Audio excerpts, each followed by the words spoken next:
All right, Trevor Marley, Braintree, Massachusetts. Here he goes.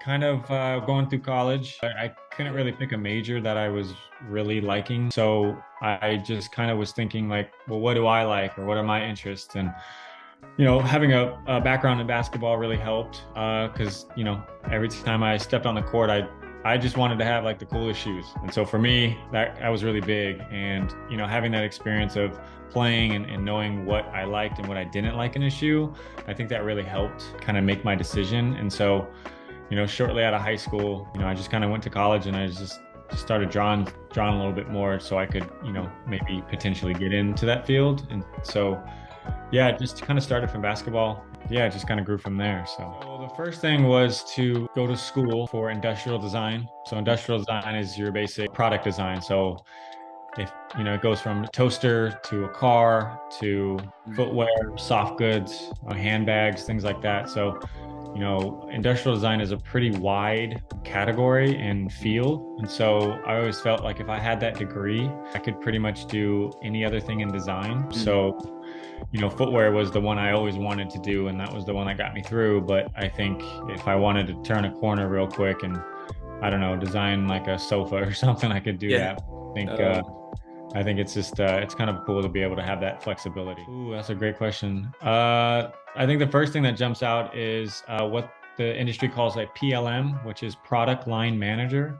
And so their job is to get data and research from, Foot Locker, DSW, some of the other top brands, and actually find out what is doing well, like what style is doing well from different brands, and also what they may be missing or what they might need. And so then they'll take that information and they'll write and get images of something that they think of that might be missing. And then we, as a brand, we try to attack that and we try to design towards that. And so the reason I'm saying all that is because they have a big voice in what it looks like and how it gets produced and constructed. And so I always felt as a designer, that's my expertise. That's what I went to school for. And so that was the one thing I did not expect for them to have such a big voice. So when I get into the office, or sometimes I'll do remote, I'll check all my emails. If I have anything that is what I call like a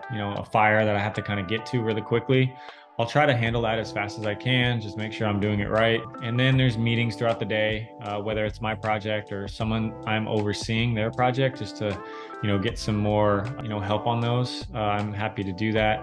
Then it's what depends on what season it is. So like if we have a lot of projects, then, I'll have a lot of revisions and things I have to correct. So then I send those corrections to, my developer, who sends my corrections to the factory. And so the factory is the one that works on it, and then they send that back to the developer, and then they send it to me. And so we just want to massage it and get it right. And it doesn't happen in one take. That's the thing people I don't think really understand. It takes about, I don't know, maybe 6-7 revisions back and forth, and we have to go to the factory too. So those are kind of the basics. Sometimes I'll sketch if it's a new season and I'll start something like that, but a lot of meetings to figure out how we're going to do it. So yeah, it's kind of a typical day. So the first thing that I do after I get a brief or they tell me kind of what we're trying to do, like a running or a training shoe, I'll do a little bit of research just to figure out, what we need, or if there's any problems that I can potentially solve or try to help the consumer with. I think when we first start, I usually pick a last. So the last is where the shoe starts. So the last is basically the shape. You'll have a running shoe with a high toe spring, and you'll have like a casual shoe that doesn't really have much of a toe spring. And so we have to figure out for that activity, or if it's a lifestyle shoe, like what would be best for that consumer. And then we use that to start sketching on top of. And sometimes I'll just use a Sharpie, or I'll use just a regular Bic pen. And then I'll just kind of get some, some chicken scratch, like light sketches out. And I'll move to either my iPad, which I do on Procreate. That's the program I use to kind of make them look pretty, I guess. And then I go to Illustrator, which is Adobe program, and we use on computers throughout the building. everybody kind of does that. And there's this new program that a lot of designers are starting to use, which is Gravity Sketch. It's using the Oculus, so it's like the virtual reality.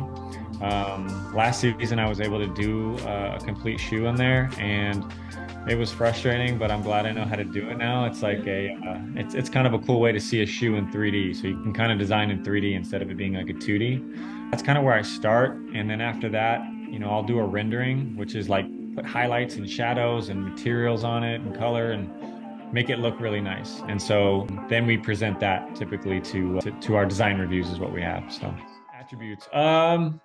Obviously creative. I think that's obviously huge. You have to be able to be flexible in your thought process. So just because you draw it doesn't mean it has to be made. I think if there's a lot of back and forth that goes, and you want to pick your battles.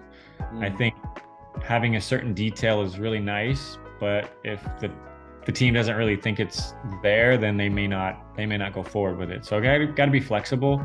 I think obviously, you should be able to sketch really well. You should be very talented in sketching, because I think it helps get the idea across. It helps get it out on paper, and then you can kind of go from there without even using technology. But also being savvy in technology is helpful too. So you have to have that balance a little bit. Communication is huge too. You should be able to express your ideas and your intent on what you want to make, and that is kind of hard to explain to people who are not as creative when you're doing these design reviews, and all they know is a material. So you can just say, this is a PU skin, which is a polyurethane skin, which is like the hot melt.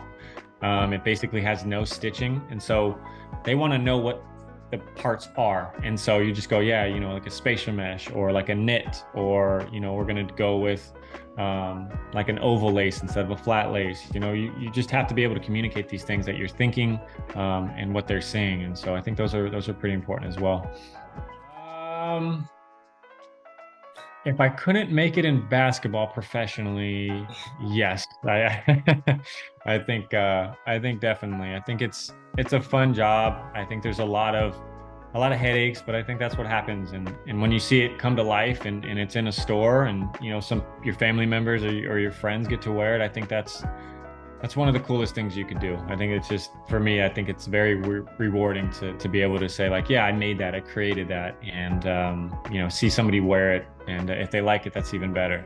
Best advice would just say, always consistently be working on your craft. I think, with design, there's fashion, there's also graphic design, there's also industrial design. I think you want to always continue to move and push your craft. Otherwise, you'll get left behind. I think there's a lot of archaic designers out there that, are not in the field anymore because they just can't keep up with what's going on. And as long as you're flexible and willing to learn and always grow and seek knowledge, I think that's always helpful. Don't let a no be your final answer. I can't even tell you how many times I heard no, or you'll never do this. I can't even tell you. My first professor at art school told me, he asked me, he said, "Hey, what do you want to do?" And I was like, "Yeah, I want to do footwear." And he goes, he chuckled and he goes, "You better have a backup option too, because that's a very tough field to get into." And so I was just like, well, you don't know who I am. And so I think being able to take those and like have that in the back of your mind and just be able to push from that, maybe let that be your motivation. I think that's a good place to be at. And yeah, just keep pushing. I think I'm a living example of keep pushing. I started from the very, very bottom, and now I'm at a decent company. So yeah, I think first the macro level would be to get into basketball. I think that's the one category I haven't really touched because it's not as big as some of these other brands. And so, I've done the running and the training and all that, and it's great. I think I just know so much about basketball. I lived it, I watch it, I played it. It just comes natural to me. And I think helping the consumer out from my standpoint, being a former player, I think is invaluable. And you tack on the design side of it, and it just seems like a good match. So I'm striving to do that here at Puma. Hopefully I can get on the team. It's a very small team. But if I could go out a little bit, I think it would be, Nike. That's always the job. And Nike's just the best. They do it the best. They're to the top. If I do and when I get there, I think it's more like, okay, how can I continue to grow even if I've met my goal? Like, how can I continue to keep going? And so I could be at any category. I just would be happy to be able to be with the best, and it would push me to be better. That's kind of how I look at it. So.